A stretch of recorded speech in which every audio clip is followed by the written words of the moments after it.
Hi, so about a week ago I got this new Daisy Powerline 880 from Walmart, and I got it because my old one wasn't working so great anymore.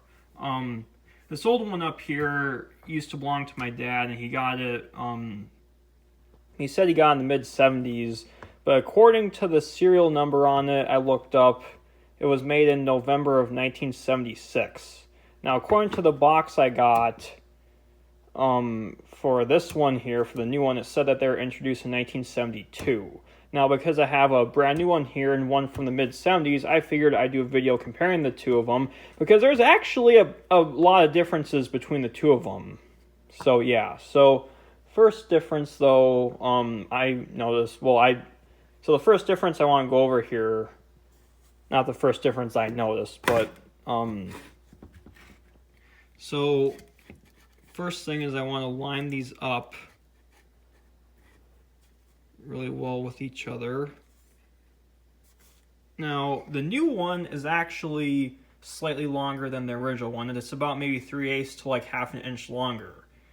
So I found that to be kind of interesting, but so one of the most obvious differences is that the new one has this white diamond here on the forearm, both sides, and the original one does not have that. And the front sight on the new one has a white dot painted onto it. The original one does not have that. Yeah, aside from that, the front sights seem to be pretty identical on both of them. The rear sight's like, so on the original one, the rear sight, you can see it's like screwed onto it, right? You see the screws there? On the new one, it's sort of just on it without any screws. I don't know if it's welded onto it, but somehow it's on there, and the sight looks slightly different, the rear sight. But so yeah, also the new one, you can see it has more screws. Like it has like these 3 screws here and a screw up here, whereas the original one does not have those screws. More screws here, you know. So yeah, more screws. Also, the butt ends of them, so the new one says Daisy, and the old one says, see that? Powerline, yeah. Also, a major thing I wanted to talk about is the wood. Now, this is not, this is not real wood. You know, the wood on here that you see is plastic. But on the original one, it looks a lot better. Like, it actually looks like actual wood, you know? And this one here basically just looks just brown. Basically just brown plastic with, like, this slight pattern, you know? The original one looks a lot better with its plastic imitation wood. You can see that there's, you know, a white band going around here. The original one does not have that. The safeties on both of them seem to be pretty much identical.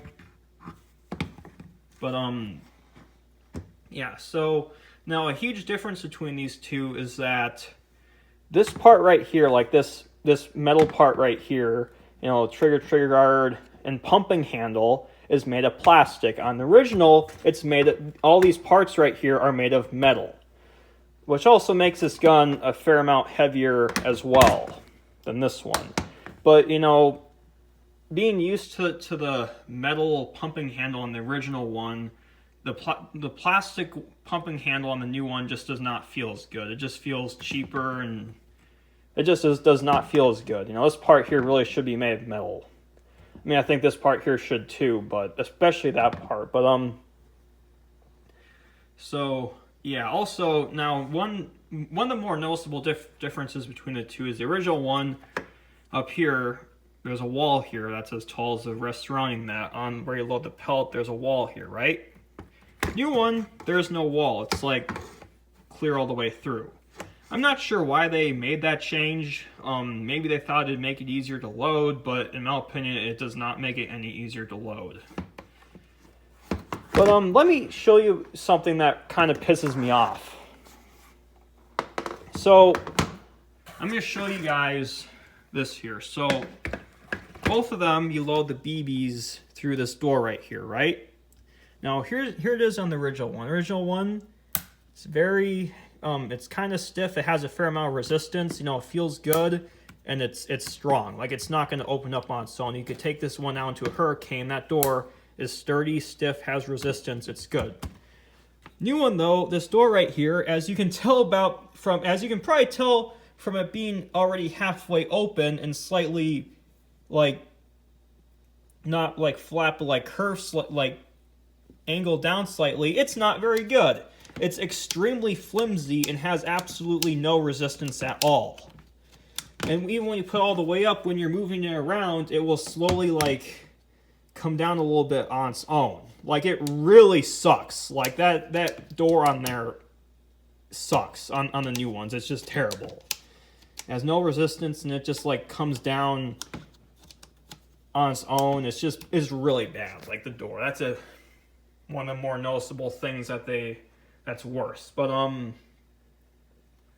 now, I'm going to show you all something else that I think is a lot worse on the new ones than the originals that you probably might have a hard time seeing. So I'll try to make this as comprehensive as possible. So you guys get something I can point with. So original one, so the way both these work, you either load BBs into that door to have multiple BBs, or you pull this bolt back and you put a pellet there so you can shoot one pellet at a time. Now, as you can imagine, this area where you load the pellet behind there's a hole that the BBs come through, right? Which connects to that magnetic handle, magnetic stick there, and you push them forward. Now, the hole that the BBs come through on the original one, you can see that you can't even see it. It's very slightly behind where you load the pellet in, right? And the new one, for whatever reason, they made it so you see that black part right there? That's that BB hole. Now, that BB hole is a good 2 or 3 millimeters further up than it was on the original one. So, here, if you don't know what I'm talking about, I can try to show this here. So, see that? See that black part right there in where you load the pellet at? That's that BB hole, and you can see it's like 2 or 3 millimeters further up than the original one. You can't even see it looking at from this angle on the original one, Now let's talk about why that's a huge problem. Sometimes, not every time, but sometimes when I load a pellet into the new one, that pellet gets like stuck in that hole, and I have to like shake the gun to get it out, which is annoying. Original one, that like doesn't happen very much. On the new one, it happens like a lot more often. Not every time, but it happens a fair amount, which really makes the gun more of a pain to shoot, in my opinion. It's definitely something I've taken pretty big issue with. But yeah, so that's a difference with that too. It just took a while to explain because it's hard to show that. Hopefully you guys understand what I mean. That hole that the BBs come through is like slightly further up on the new one for some reason. Like more forward ahead, which makes it so the pellets fall into there a lot easier, and you have to shake them out because it jams the gun up. Anyways though, so the new one says it's made in China. This one up here, it doesn't say where it's made. I'm assuming it's probably made in the US, I'm guessing. It doesn't say, so I don't know for sure, so don't take my word for that. Also, so a major huge difference between the two of these guns is that this one here is rifled. It even says so on the barrel, rifled barrel. This one here does not say that, and I wasn't sure if it was rifled or not, so what I did before I made this video is I took a piece of white paper and I put it into where you load the pellets, and I shined my phone light onto and looked down the barrel. And I can confirm that the original one is a smooth bore. It is not rifled. The new one's rifled, the original is smooth bore. I don't know what year they added the rifling to it, but at least in 1976, they were not rifled. But yeah, trying to think about if there's anything else. So I talked about, just go over my list here. The diamond, the wood, the front, rear sight, and plastic versus metal on here, the weights. So yeah, so the only other, yeah, also I will say the wood, I know I already said this, but I really think that the wood on the original one just looks so much better than the new one, you know? Of course, it's all plastic, like the wood is plastic, but still. But the only other difference I noticed between these two guns is that, I mean, obviously some of the markings are different too, like they say different things, you know, like, and whatnot. But one other difference I noticed, and I'm going to have to put my camera down to show this here, so I have to open up the pumping handles. So on the new one, no, on the original one, there's like you can put your finger into the pumping handle, and on the new one you can't do that. That's like all solid. Aside from that though, the pumping handle parts look pretty identical on both of them. So yeah, that's my comparison. In my opinion, the new one is definitely a huge downgrade to the original in multiple ways. And you know, obviously, yeah, you know, I bought this from Walmart for $54, so, which is very inexpensive for an air gun, but it's a really good air gun, maybe my most favorite of all time. But figured because I had two, you know, an original one and a brand new one, I'd compare the two of them for y'all. So yeah, bye.